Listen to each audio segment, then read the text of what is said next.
Hey there, fellow crypto enthusiasts and financial drama followers. So, have you heard about the FTX scandal? It's got more twists and turns than a roller coaster. And guess what? Caroline Ellison found herself at the very center of it.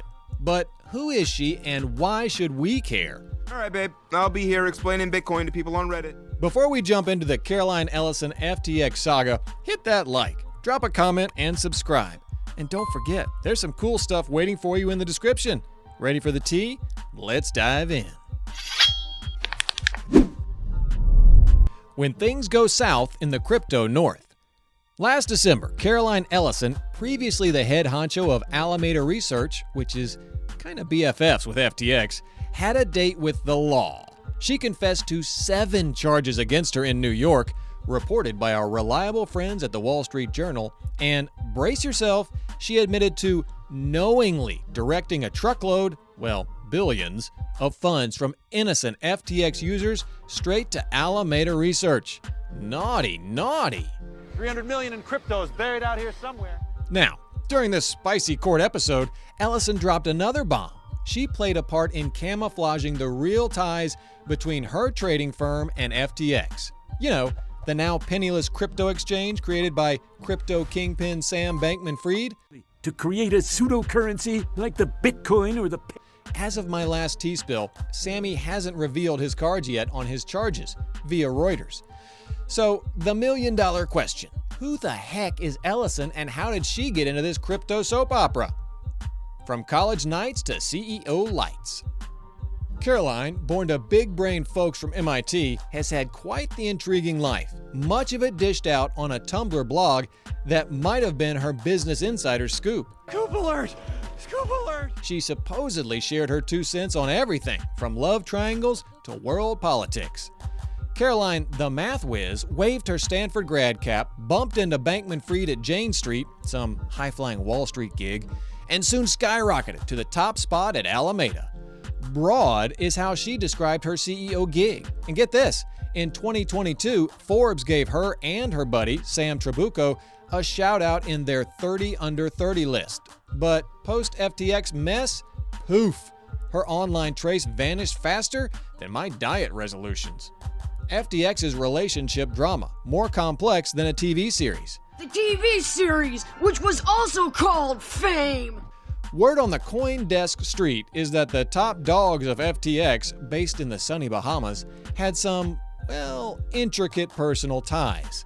And hold on to your popcorn, Ellison and Mr. Bankman-Fried weren't just talking shop. They had some romantic vibes. I just wanted to have a romantic vibe. WSJ gossip here. Both shared a soft spot for effective altruism, a cool way of saying, let's solve world problems with real evidence, Center for Effective Altruism's words. Problem solved. Problem's not solved. Ellison's online posts paint a wild picture of life in the Bahamas, hinting at some emperor-style hierarchy vibes. But here's the juicy bit. Some whispers suggest a polyamorous scene at FTX, although that's up for debate. Miss Ellison often pondered the old-school, gender-typical ways of life, but also didn't hide her increasing disappointment with society. Oh, and she liked her amphetamines on the side. Intrigued? Me too. Stick around for more tea on this, and always remember to invest in good vibes and thorough research, folks. Bitcoin, that's not a real currency, right? Alameda's special backstage pass with Ellison at the helm. All right, folks, lean in, because I got another juicy chapter from the Ellison and FTX saga. What's yours is mine? According to the ever-diligent Stanford Daily, Caroline Ellison spilled some more beans during her court face-off. She shared how she scored access to FTX accounts back in 2019, which, in layman's terms, was like giving Alameda a limitless credit card without anyone keeping an eye. Imagine that. Now, instead of treating everyone to a round of drinks, they pumped these funds into some sketchy venture investments and, get this, loaned cash to our guy Bankman-Fried and his FTX squad. Ellison wasn't shy to admit they used this dough to clear off some of Alameda's high-stake debts. Yikes. And that's not all. Some whispers, courtesy of the New York Times, suggest that moolah might have even flowed into political donation pots for both the GOP and the Dems. Ellison, with a bit of a wink-wink with Bankman-Fried, allegedly did some creative accounting to cover their tracks. At her dramatic hearing, Ellison confessed, "I kinda knew FTX customers wouldn't be thrilled about us playing fast and loose with their cash," via the Stanford Daily. Pumping up the FTT balloon. Pumped up. Now, here's where things get even crazier.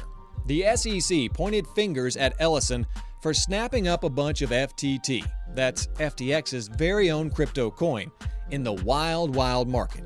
She and her compadres, in a Hollywood-style plot twist, pumped up its price, masking Alameda's financial mess and their sneaky pocketing of customer funds. And yep, you guessed it, all this was revealed in a popcorn-worthy court drama, with Business Insider being our source for all the inside scoop. Could Ellison swap heels for handcuffs? Now, I hope you're sitting down for this. Ellison could be looking at a whopping 110 years behind bars. That's like more than a lifetime of binge-watching Netflix. Though she hasn't been handed her sentence yet, the New York Post hinted at this possible future. After her day in court, she was let go on a $250,000 bail, peanuts compared to SBF's $250 million.